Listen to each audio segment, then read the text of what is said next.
और अब सत्ता में हम एक ऐसे दंगे की फाइल खोलने जा रहे हैं जिसके पन्ने पिछले 43 वर्षों तक किसी ने नहीं पलटे। यह दंगा आजादी के बाद उत्तर प्रदेश का पहला सबसे बड़ा दंगा था। यह एक बड़े दंगे का दाग था जो यूपी के नाम के साथ जुड़ा था। यह दंगा हुआ था मुरादाबाद में और तारीख थी 13 अगस्त 1980। इसमें 84 लोगों की मौत हो गई। जांच आयोग ने इस पर 1983 में एक रिपोर्ट तैयार की। इसके बाद यूपी में कितनी सरकारें आईं, कितनी गईं, लेकिन किसी ने भी देश को यह नहीं बताया कि इन 84 मौतों का जिम्मेदार कौन था। पर अब उत्तर प्रदेश सरकार ने यह काम कर दिया है।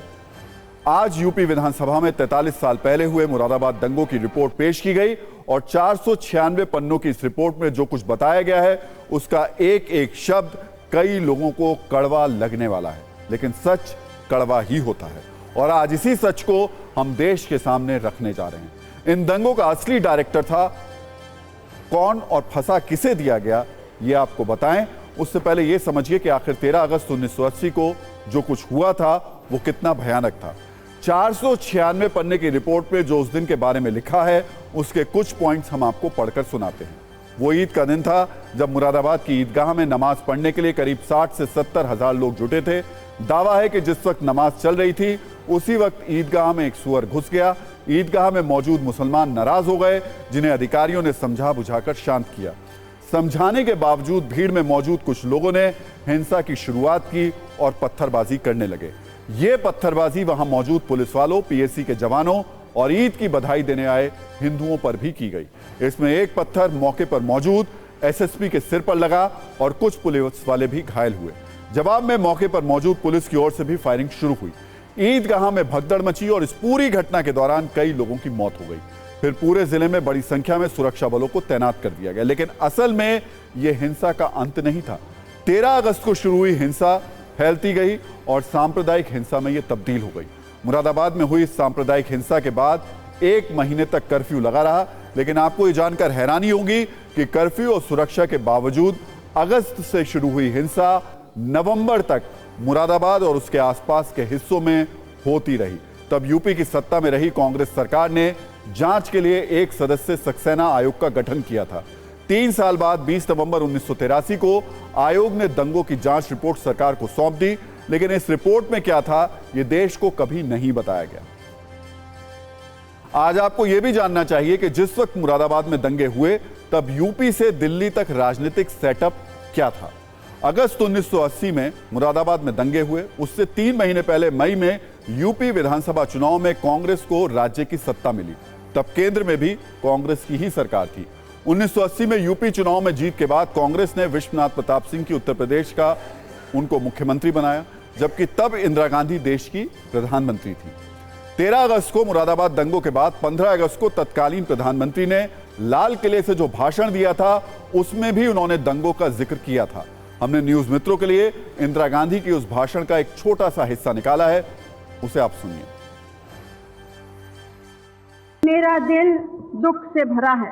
ये आकाशवाणी जो घटना की रिकॉर्डिंग है, यहाँ से बहुत दूर नहीं मुरादाबाद में हुई है, उसने हमारे देश को चोट लगाई है।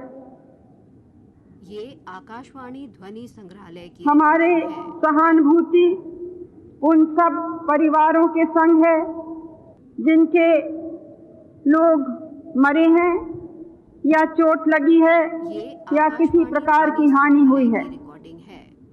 और यही कह सकती हूँ कि जिसने भी शरारत की या दोषी है, चाहे सरकारी हो चाहे गैर सरकारी हो, उसको सख्त से सख्त सजा मिलेगी।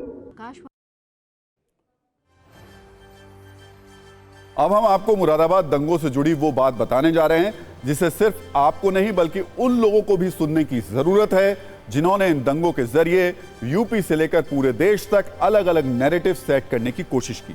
पहले पुलिस को इन दंगों के लिए असली जिम्मेदार बताया गया था, लेकिन आयोग की रिपोर्ट में जो कुछ लिखा है वो इससे अलग है। रिपोर्ट में पीएसी, पुलिस और जिला प्रशासन को क्लीन चिट दी गई है। आयोग ने माना कि गोली चलाना सही था और गोलियां उतनी ही चलाई गईं जितनी आवश्यकता थी। आम मुस्लिम लोग भी ईदगाह पर उपद्रव के उत्तरदायी नहीं थे। रिपोर्ट में बताया गया कि दंगों में आरएसएस या बीजेपी की कोई भूमिका नहीं थी। असल में मुस्लिम लीग के 2 नेताओं की राजनीतिक महत्वाकांक्षा के चलते दंगा हुआ। हिंसा में मुस्लिम लीग के प्रदेश अध्यक्ष रहे डॉक्टर शमीम अहमद की मुख्य भूमिका रही। दूसरे समुदाय के लोगों को फंसाने और सांप्रदायिक हिंसा के लिए दंगे की साजिश रची गई। नमाजियों के बीच में सुअर को धकेल दिया गया और नाराज मुसलमानों ने थाने, पुलिस चौकी और हिंदुओं पर अंधाधुंध हमला किया। फिर हिंदुओं ने भी बदला लिया। सांप्रदायिक दंगे की आग भड़कती चली गई। यानी इस रिपोर्ट में यह बता दिया गया कि 43 साल पहले हुए मुरादाबाद दंगों का स्क्रिप्ट राइटर और डायरेक्टर कौन था। इस सच के बाद यूपी में सियासी संग्राम भी शुरू हो चुका है। इस पर हम आपको राजनीतिक चिंगारियों से भरी एक रील दिखा देते हैं।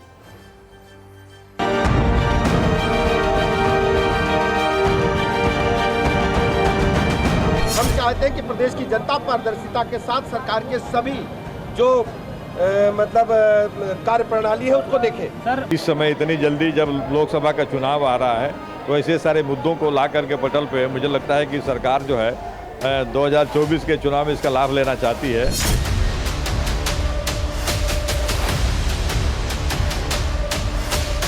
ये स्पष्ट हो गया है कि बीजेपी के पास अब कोई एजेंडा नहीं रह गया, इसीलिए वो 43 वर्ष पुरानी रिपोर्ट ले आए। इस 43 वर्षों में 4 बार भारतीय जनता पार्टी की सरकार बनी, उनके मुख्यमंत्री रहे। देखिए, सरकार जिम्मेदारी और पारदर्शिता के साथ चलाना ये योगी सरकार की प्राथमिकता है और उसी दिशा में लगातार हम सकारात्मक कदम उठा रहे हैं।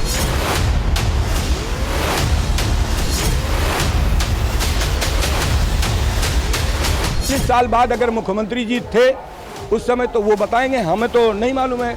हमें तो इतना मालूम है कि उत्तर प्रदेश पूरी तरीके से अराजकता के माहौल में है। ये छिपाया पूर्ववर्ती सरकारों ने, ये पूर्व की सरकारों ने छिपाया, लेकिन हमारी सरकार ने छिपाया नहीं। जैसे जानकारी मिली उसे जनता के सामने लाने का।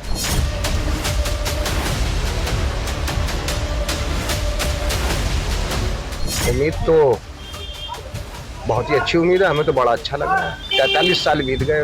मेरे परिवार से मेरे दादा थे, मेरे वालिद थे, एक अंकल थे।